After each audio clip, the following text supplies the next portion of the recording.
And here we go, spawning up at the top right, representing the Shopify Rebellion. She is Scarlett.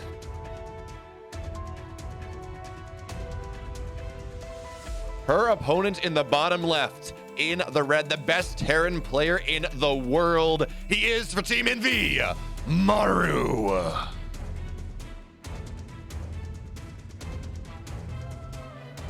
And he did just get 2-0'd by Raynor. So, you know, he's coming off of a loss. It's been a tough one. He played mech in one of the games. He played some trickery in another game. Or wait, no, was it a 2-1? 2-1 or 2-0? Shoot, those games were so long. It kind of felt like 2-1. It was a 2-1. Yeah. It was a 2-0, then it was the longest 2-0 in history. I mean, that game 3 felt like it almost was a series in and of itself. It could have been multiple games. You had the game where Raynor was so good in the early game, making great holds and breaking, frankly, breaking Maru in the first 10 minutes. And then you had the rest of the game where it's this scrappy setup for another 20 before finally Biles and I believe Fungals was able to knock Maru out of that game. I was watching both the Scarlett series and the Maru series at the same time, trying to catch both things, because Steadfast TVZ has long been seen as the best matchup that there is in StarCraft. Sometimes it does not deliver, but we had 2 series that absolutely did. Oh, 100%. And we've got something a little bit interesting already on game number 1 here. In game number 1, we've got a Marine first, no Reaper. And it's going to be a very quick factory at this point. Scarlett, she is going to go for the scout here. Sees the Marine first and will back away. Sees that reactor as well. Doesn't see the structure and location, but that's the thing. All you need to see is this Marine. Doesn't show the Overlord, backs it away, and just a nice little situation for Scarlett. Now, Maru didn't go for 3 or 4 Marines, or even just 2 Marines to try and snipe Overlords. This is just going to be insanely fast reactor Hellions. That it is when you don't spend gas on that first Reaper, maybe 2 if you're doing something weird, but when you don't spend gas on the early tech units, it means the factory's faster, it means the reactor's faster, and that means that, well, Scarlett, she's going to have to invest in her early game defense just a little bit more. Of course, we don't expect this to be too much of a difference, but certainly going to try to knock down some of the creep spread. And we actually saw Maru do a very good job of dealing with a player who's had his creep spread massively hyped up. Thank you, Steadfast. And in fact, actually, in the game that Raynor lost, it was in part because he was working so hard on expanding that creep spread that he had no transfuses left for the queens that he had. We're going to have to see whether Scarlett goes for something similar because, well, she has also had a similar reputation. That she has, and it's not actually going to be reactor Hellions. It is going to be Marines. Ooh. And a single Hellion. This might be a Hellbat push, actually. This is looking very likely to be a Hellbat push. In fact, there is the fusion core. That's a quick fusion too. So it's going to be Marine Hellion push maybe at the front. Scarlett, by the way, I got to point out, she might be tilted because she got supply blocked. She forgot her 3rd Overlord. She was supply blocked at 28 of 28 for a decent bit of time and then had double Overlord coming on out. Now, of course, that 2nd Overlord is kind of planned in order to make up for the supply block, but it is worth noting that she had a bumpy early game already. A little bit of an off timing right there, and every second counts at this level of play.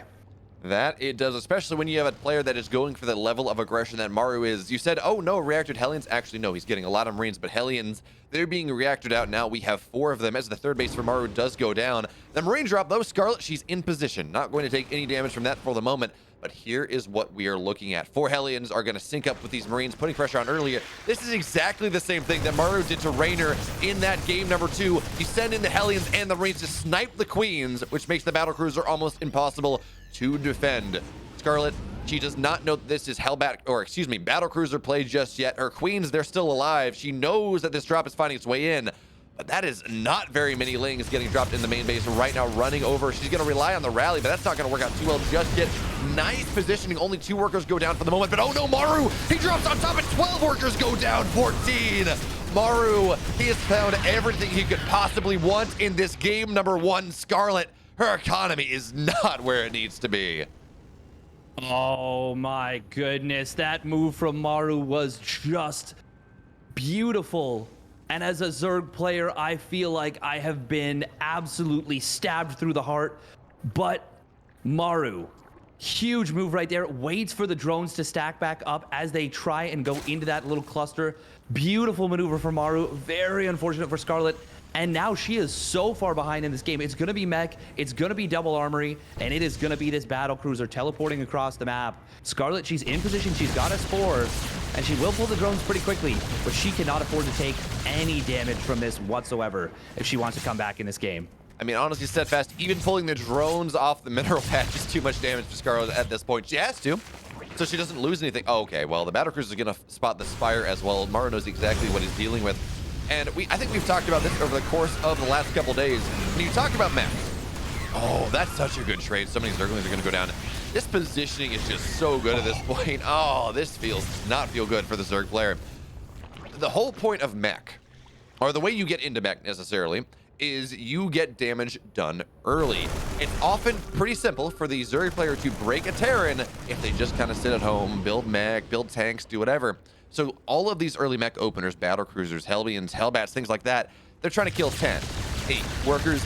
Getting 16 though, knocking Scarlett down so far into the economic stone age means that, well, she's not going to be able to do any sort of counter pressure to break this. In fact, we're going to see a queen go down as well. These Hellions have been so damn effective. Zergling's going to look for this round, but again, that's not a lot of them there. It's going to take the next of this round to complete. And still, these Hellions have been worth their weight. Oh, he's got the morph too. Zerglings can't kill that. Didn't have it in a hold position. A little bit unfortunate right there. Could have held the spot for a while, but still very good value right there out of Maru. And if we look at the resources lost in this game, it is not telling the story that we know it to be, because Scarlett lost those 16 drones, not when she was on, 50 drones or 60 drones or even 70 drones. She was on, I believe, 42 workers, give or take. And that was when she basically got knocked down to 29 drones temporarily. I love this. Maru gonna go back in as his teleports off cooldown. Gonna go for a couple more drones. Could have gotten that one, but didn't want to push his luck. We're gonna be seeing an attack coming in on this right side. Transfuses are not available. This is a dead hatch. Oh man, things are just going bad to worse for the Queen of Blades. You lose a base, that's disastrous. You lose 16 workers early, I mean, that's even worse. And the Hellbats are gonna find their way into the mineral line. But okay, well, we have a Corruptor here, so the Hellbats, they're not gonna have their ready-made delivery package just as much. And Roaches should be able to clean this up. They're still clumped up, so 2 more workers will go down. Again, 2 more drones that Scarlett should have lost, but at least she does get the battlecruiser, okay. At least there's a Pyrrhic victory for Scarlett in this game, but that's about it. I mean, that is actually a really big pickoff right there. You want when you go for this battlecruiser into mech opening, you really want all your battlecruisers to stay alive. You want 3 battlecruisers. You keep sending them across the map, and you keep using them to 1, 2, 3 Yamato Corruptors, and then you just blink out. And they continue to add value as the game progresses. So the fact that Scarlett catches Maru a little bit unprepared, he wasn't paying attention, does lose one of those BCs, is a good thing for Scarlett. And there we go, there's that Yamato into teleport. Nice job. And now at this point, Scarlett, she's battening down the hatches just a little bit more. These Hellions are not going to get anything done, and trades are starting to look better for the Zerg. They're not great, but the gap is closing just a little bit. However, Steadfast, I think we were going to see Scarlett attempt to go for the overbuild. You get up 13 Corruptors to deal with things. You knock the battlecruisers out of the sky, and then you hit with Roach Ravager before the Terran is ready. However, the amount of damage that she has taken means that she's going to have to transition into the late game here, take this game maybe a different timing, and she says, okay, my way to play this, I'm going to take a page out of Raynor's book. I'm going to go quick battlecruisers, and maybe that is going to allow me to break the Terran. And there's not a lot of anti-air. Maru, really his only option is maybe some Yamato on a couple, and then these Cyclones that really do struggle to get on the battle, or get on the Broodlords. Ooh, big trades from this battle mech. We need to show something very shortly, by the way. Beowulf, I'm going to need you to take a look at the scan results from Maru right there. He, he sent it to the doctor. He got that CT scan, and it came up Broodlords. It came up Broodlords in the main base, and as a result, We've got those first Thors hitting the field. 2-2 is going to be done for Maru. So he is going to be well prepared for this Broodlord transition. It will not be the ace up a sleeve that, you know, Scarlett needs it to be. That she does. Now, she will have Pathogen Glands completing right as these, what is the infestors finish, but oh no, Magfield Accelerator Cyclones. I don't care how much you transfuse that. That is another dead base again. Scarlett's really struggling here as, okay, so she will be able to knock the Battlecruisers back once again, trading for 2 Corruptors. That's fine. But Steadfast, the style of mech that Maru is playing right now, it often goes for this 2-2 timing. You get mech plating, you get attack, and you max out roughly at a similar time. You run across the map, and if you can wedge yourself in there into an important Zerg position before they can remax and remax and remax, it is very difficult for the Zerg player to stop. They need to beat this with multiple armies. And unfortunately, the armies of Scarlett, every single one is not going to be of any real quality. No, it certainly is not. It is, you're looking to as much as possible as a Zerg catch the mech player before they hit their max out timing, or you're looking to catch them with those Broodlords unprepared. Neither of those things is going to happen. We are going to see the fungal growths attempted, but Maru on top of it. Scarlett, she knows she didn't have the range right there, so she doesn't even bother with the spell casting. We do have this mech army on the right side. Look at this, 2 mech armies at once. And this is the big one. Well, it's actually not that big, but it is the beefy one. And it is going to find the base on the right. Looks like maybe an engagement. Oh yeah, Fungal Growth did kill a couple of battle mech units, but will go down. Meanwhile, attack on the right side is going to commence. Corrosive Vials do come on in. They take down a couple of these units. Burrowed Infestors? Nope, they're not going to do anything. And Maru, he's going to hold this position. Yeah, unfortunately for Scarlett, a lot of those biles did not land. They missed the tanks just a little bit, so 2-3 still remain. Hellbats into this third base, gonna try to find something there, but instead Hellbats, they got top of these drones. They're gonna be so roasted. 3, 4, okay, only 4. But even still, Scarlett losing this 4th base once again. Her third, I guess her other fourth falling down as well. And she's maybe got enough. She actually doesn't know what to build. She has so much money.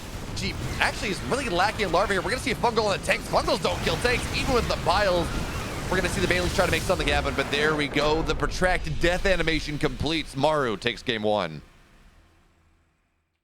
And Scarlett made some nice maneuvers to try and catch up.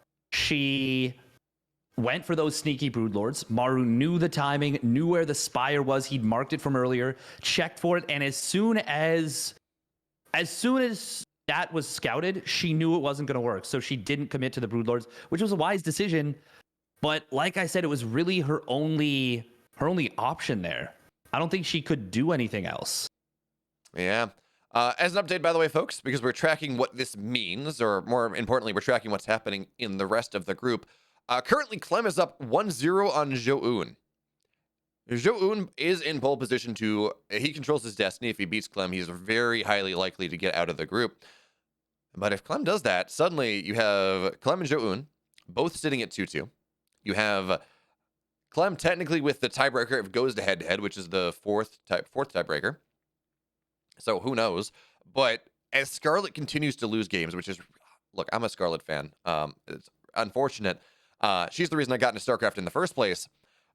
It does mean that it becomes even more of a logjam for that 3rd place spot because, well, if everyone beats Scarlett, suddenly everyone has an extra map on things, and it's just a little bit harder to differentiate. But of course, Curious Minds will be our 2nd map. Maru, if I've ever seen him look weak on any given map, it is this one. He does seem to struggle against roaches here, but that struggle in the context of Maru, it means I've seen him lose 1 or 2 instead of winning every single game.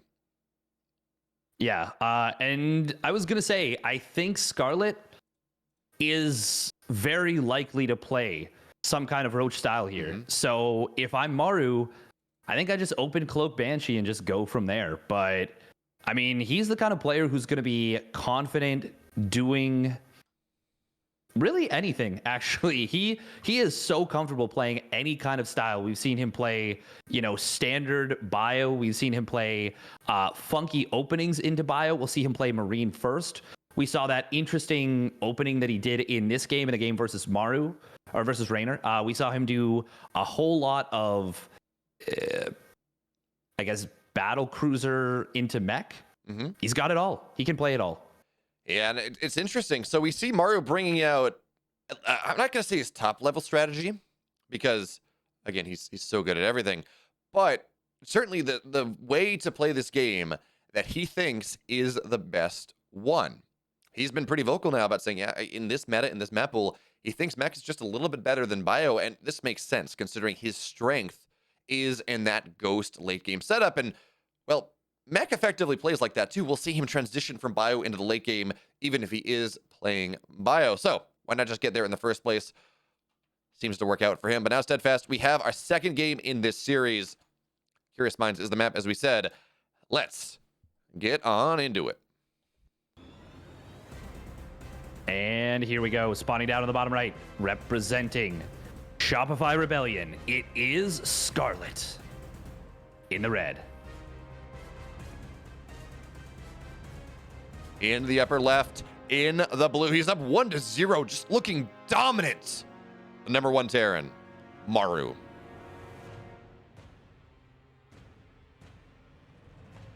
Scarlett, ooh, she goes up to 17 drones. Are we going to see a gas pool? Yep, she is anticipating a proxy 2 racks. Maybe has something aggressive in mind, but I am almost certain that this is a defensive play. And Maru, he is the kind of player who loves his proxy 2 racks. I actually don't think he's done it yet in a TVZ, though. Yeah, you know, it's only fair, Steadfast. To proxy 2 through racks, it's such a strong strategy. I don't think I've ever seen it lose in a competitive event. I don't think I've ever seen it lose in a premier tournament, but he just wants to make it a little bit fair to everyone else in this group of death, so he's not bringing it out just yet. He says, no, I'm gonna beat you in... I'm not even gonna say the macro games, because he beat Scarlett by killing her early. The game he beat Raynor in, he won early. And of course, we know his late game is just utterly terrifying. That it is, and we are going to see something very interesting. So another game, another Reaper skipped. It's going to be Reactor first. And this opens up a couple of options for the Terran player. One, it's quite good against all-ins in general. You get a lot of Marines out very quickly. Two, this usually goes into a 3 racks play. And if we look at the gas mining, only 1 SCV, make it 0 SCVs. There we go. Right here. Yep, it's going to be 3 racks. All right, so the question now is whether Scarlett is going to be prepared for it. We talked about the possibility of a Roach play.